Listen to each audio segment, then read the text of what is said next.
더마카와 함께 시선 집중의 문을 열겠습니다. 어서 오세요.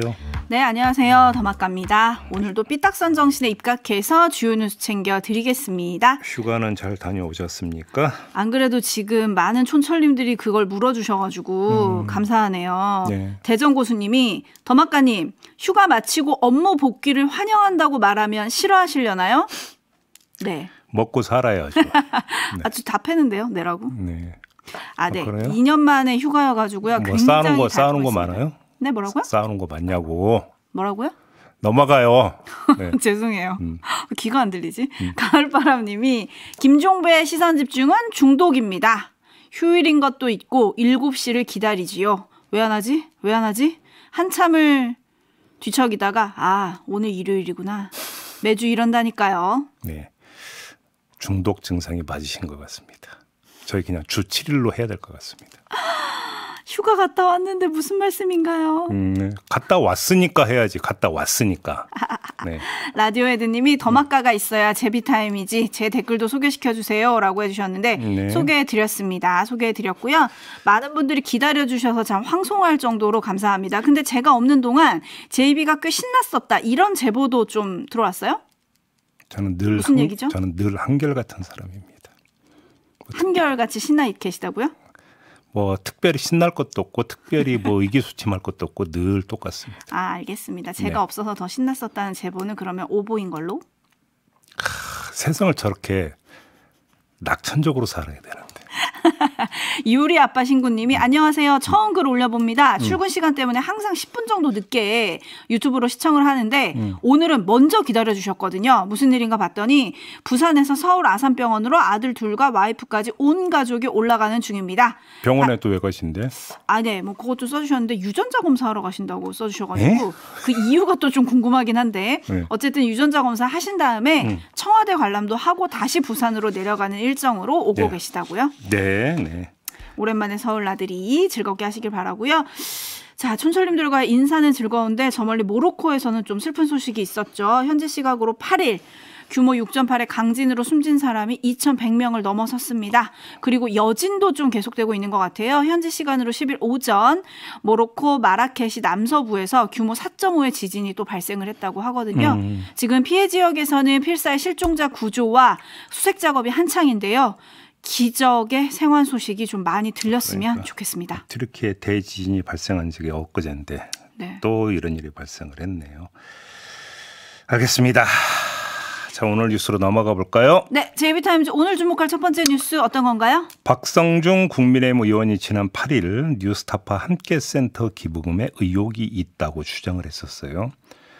이른바 김만배 인터뷰가 나간 2022년 3월에 기부금이 44배로 폭발적으로 늘었다면서 뉴스타파가 윤석열 대통령 취임식을 전후로 끝도 없이 가짜 뉴스를 퍼뜨리고 그 포상으로 민주당 지지자들에게 후원금을 걷어들인 것으로 뉴스타파는 대가성 기사 정도가 아니라 후원금 장사를 한 것이다. 이렇게 주장을 했고요. 2020년 후원금 가운데 2억 이상이 사용처를 제대로 알 수 없게 신고했다면서 이는 기부금 단체 지정 취소까지 검토해야 할 심각한 사안이다. 이렇게 주장을 한 겁니다. 네, 뉴스타파의 반박도 나왔죠? 2022년 3월 기부금이 급증한 이유는 그해 3월에 시작한 뉴스타파 저널리즘 스쿨 크라우드 펀딩 때문으로 3월 11일부터 후원금을 받기 시작했다라고 바로 반박을 했고요. 2억 이상의 사용처와 관련해선 2020년은 함께센터 설립 첫 해로 설립 출연금이 1억 원인데 2억 원 이상의 후원금 사용처를 제대로 알 수 없다는 주장 자체가 근거가 성립되지 않는다. 이렇게 일축을 했습니다. 네, 그러면 정리가 된 건가요? 아직 아닌가요? 글쎄요. 더 큰 문제가 남아있는 것 같은데요. 박성중 의원의 시선이 집중돼 있는 곳은 돈줄입니다. 박성중 의원의 주장 중에는 이런 내용도 있었습니다.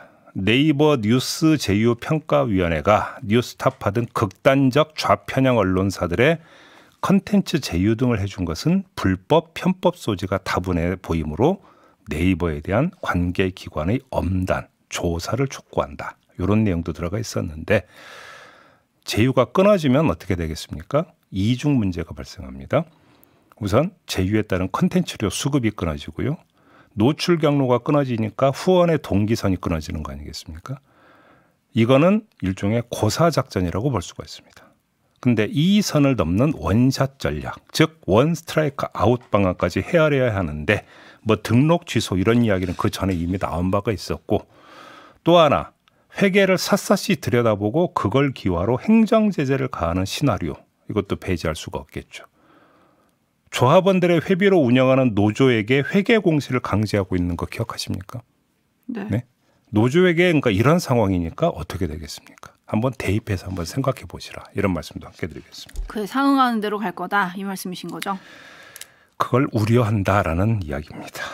네, 박성중 의원의 주장 핵심은 뉴스타파가 재단법인 뉴스타파 함께센터 기부금이 대선 공작에 사용됐다 이 주장이잖아요. 당에서 진상조사단도 꾸렸고요. 네. 그리고 또 국회 과방위 소속 국민의힘 의원들이 또 새롭게 계속해서 말하고 있는 게 민주당에 대해서 대선 공작 관련 청문회도 하고 현안 질의도 하자 이렇게 지금 계속 외치고 있거든요. 관련해서 이제 제가 지난주에 인터뷰를 하면서도 질문을 드린 바가 있었는데, 특정 언론 보도가 나왔을 때 그것을 기초로 논평을 하고 입장을 내는 것은 일상 다반사입니다. 그거는 전혀 특이 현상이 되질 않습니다. 뉴스타파에서 이른바 김만배 인터뷰가 나온 다음에 민주당에서 입장 내놨다는 것 자체는 뭐 공모의 흔적, 공모의 증거가 될 수가 없다라는 이야기입니다. 그러면 사전 공모했다라고 하는 근거나 최소한의 흔적이라도 나와줘야 되는 거 아니냐라는 거죠. 그게 있느냐라는 겁니다. 이게 핵심 아니겠습니까? 그렇죠. 네. 찾으셨습니까? 그리고 JB가 잠깐 언급해 주셨지만 그 원스트라이크 아웃제 있잖아요. 네. 그거 관련해서 촌철님들은 그러면 만약에 지금 주장이 가짜일 경우에는, 주장이 진실이 아닐 경우에요, 그거를 전달한 사람은 그럼 어떻게 되는 건가요? 이런 질문도 많이 보내주고 이 주장은 뉴스타파에 대한 의혹을 제기하는 주장을 말씀하시는 겁니까? 네. 뭐 등록 취소는 성립이 안 되겠죠. 의원이기 때문에. 그렇지 않겠습니까? 네. 지켜봐야 될 것 같아요. JB타임스 다음 주목할 뉴스는 어떤 겁니까? 이번에는 흉상이 아니라 도로입니다. 이장우 대전시장이 정례 브리핑에서 이렇게 주장을 했습니다. 들어보시죠. 공과 과를 명확히 재조명하는 일이 최우선이라고 생각합니다. 그래서 만약에 공보다 과가 훨씬 많다, 그런 상황이 온다 그러면 홍범도로도 폐지해야 된다고 합니다. 네, 홍범도로가 나오지 않습니까? 네. 이게 그러니까 대전 유성구가 2021년 9월 16일에 국립대전 현충원 내 홍범도 장군의 안장을 기념하기 위해서 현충원역에서 국립대전 현충원 사이 약 2.02km 구간을 홍범도 장군로로 지정한 바가 있는데 바로 그 홍범도로를 이야기하고 있는 겁니다. 정말 끝이 없는 것 같은데요. 이전 논란과 좀 다른 점이 있나요? 있습니다. 6.42 흉상 이전의 논리는 6.42 특성이었습니다. 육사가 주적과 싸워야 하는 장교를 양성하는 기관이라는 것이었지 않습니까? 홍범도 장군의 과를 전면에 내세운 게 아니라 장소의 적절성을 앞세운 논리였었습니다. 그런데 이장우 대전시장의 주장은 홍범도 장군의 과를 본격 거론하고 나섰다는 점에서 차이가 있습니다. 이 논리가 확산되면 홍범도 장군의 흔적은 그 어디에서도 남아있을 수 없게 될 수도 있다. 이 점을 좀 봐야 된다는 거죠. 네, 근데 공과 과는 어디가 더 많은지 누가 어떻게 재나요? 저울로 재나요? 뭐 이런 의견들이 들어오고 있는데 네. 일단 대전 5개 자치구청장 중에 유일한 민주당 소속 정용래 유성구청장이 네. 이런 명예도로명 부여와 폐지 권한은 나에게 있다. 구청장에게 있다. 그러면서 홍범도 장군로를 폐지하는 일은 절대 없을 거다. 이렇게 반발을 하긴 했습니다. 네. 그런데 이장우 시장은 앞에도 얘기했지만 과가 많다면이라고 비교 논법을 썼잖아요. 네. 그러면 반대로 공이 많다면 어떻게 되나요? 자, 공이 많은지 과가 많은지 그게 정량적으로 그 저울에 올려놓고 잴 수 있는 성질의 문제겠습니까? 아니죠. 자, 그러면 여기서 중요한 참고 사항이 하나가 나오는데요. 윤석열 대통령이 공산 전체주의 세력과의 대결을 선언한 상황 아니겠습니까? 자, 이런 상황에서 이른바 공산당 가입 이력이라고 하는 건 자잘한 과에 한정이 되는 걸까요? 아니면 중대한 과가 되는 걸까요? 물어볼 필요도 없는 거 아니겠습니까? 저울이 중요한 게 아니라 권력의 추가 어디에 가 있고 그 권력의 관심사가 어디에 있는가. 이게 지금 저울로 기능하는 게 현실 세계 정치 논리, 지금 이렇게 흘러가고 있는 거 아니겠습니까? 그래서 우려하는 것이죠. 네, 촌철님들의 평가는 좀 부정적이신 분들이 많으시네요. 재전 시장이 역사학자인가요? 라고 해주신 분도 계셨고 왜 이런 논란거리를 던지는지 모르겠다 뭐 이런 분들도 계시고요. 공과를 따져봐야 한다. 그러면 오늘부터 모금을 시작한 이승만 대통령 기념관 건립배도 좀 똑같이 적용해야 되는 거 아닌가 이런 생각도 드는데 어떻게 보세요? 뭐 이거저거 따질 것 없이 4.19 혁명에 의해서 사실상 탄핵당한 형식은 하야였지만 그런 인물 아니겠습니까? 그러면 그때 당시 4.19 혁명에 들고 일어났던 다수인가 당시 어떤 국민들은 이승만 대통령의 공을 전혀 몰라가지고 들고 일어난 겁니까? 뭐 어렵게 생각합니까? 역사적 평가가 끝난 거라고 봐야 되는 거 아닙니까? 네. 네, 국민의힘 윤주경 의원조차도 공과를 함께 담아야 한다 이런 얘기를 저희 인터뷰에 했었죠. 자, 뉴스와 분석이 함께하는 제이비타임즈 다음 뉴스 가기 전에 참 오늘 조관이 많이 실었던데요. 홍범도 장군 흉상 문제를 국회에서 제일 먼저 제기했던 신원식 의원 기억하시죠? 네. 국방장관설이 좀 언론에 많이 보도가 됐어요. 네. 아직 추측성 보도기는 하지만 어떻게 평가하세요? 지금 뭐 추측성 보도이긴 한데 거의 모든 언론이 동일하게 지금 내놓고 있더라고요. 네. 그러니까 이게 이제 그 국방장관 교체설 나오기 전에 안보실 2차장과 국방비서관 교체설이 먼저 나왔고 있었죠. 그 다음에 국방장관 교체설이 이어지고 있고 그러면 이것이 정말로 군사 안보 라인의 전면적 개편 차원인 것이냐 아니면 예를 들어서 해병대 어떤 수사단 문제라든지 이런 것들과 연동되어 있는 것이냐. 이게 좀 이제 점검 포인트가 되는 거 아니겠습니까? 네. 아무튼 윤석열 대통령이 이제 귀국을 했는데 네. 귀국하자마자 바로 개각을 할 수도 있다. 이런 보도는 지금 나오고 있고 한 3개의 부처 정도가 지금 거론이 되고 있더라고요. 네, 문체부와 여가부까지요. 오늘 귀국을 하셨고 지금 나오는 날짜로는 내일이 좀 유력하다고 하죠. 어떻게 나오는지 지켜보도록 하겠습니다. 뉴스와 분석이 함께하는 제이비타임즈 다음 주목할 뉴스는 어떤 겁니까? 국민의힘이 서울 강서구청장 보궐선거에 후보를 내기로 하고 공천관리위원회를 구성한 데 이어서 김태우 전 구청장이 예비경선 후보 등록을 마쳤습니다. 그리고 나서 기자들에게 뭐라고 했냐면 한 대목 그대로 읽어드리면 정치적인 사면이 아니라 정치적인 판결로 인해 구청장직을 강제 박탈당한 거다. 이런 부분에 대한 여론이 충분히 조성이 됐고 윤석열 대통령께서 여론을 수렴해 결단을 내리신 것으로 판단한다. 이렇게 주장을 했습니다. 자, 이 말에 포인트가 하나가 녹아있다고 보는데요. 뭐죠? 사면했을 때 이미 이 자리에서 짚은 바가 있습니다. 김태우 전 구청장이 다시 출마한다면 그건 윤석열 대통령에 대한 평가의 계기가 될 거다. 이런 걸 말씀드린 바가 있습니다. 이때의 말을 다시 한번 환기하겠는데요. 김태우 전 구청장은 윤석열 대통령의 결단을 강조했습니다. 그의 입장에서는 당연히 이걸 앞세울 거겠죠.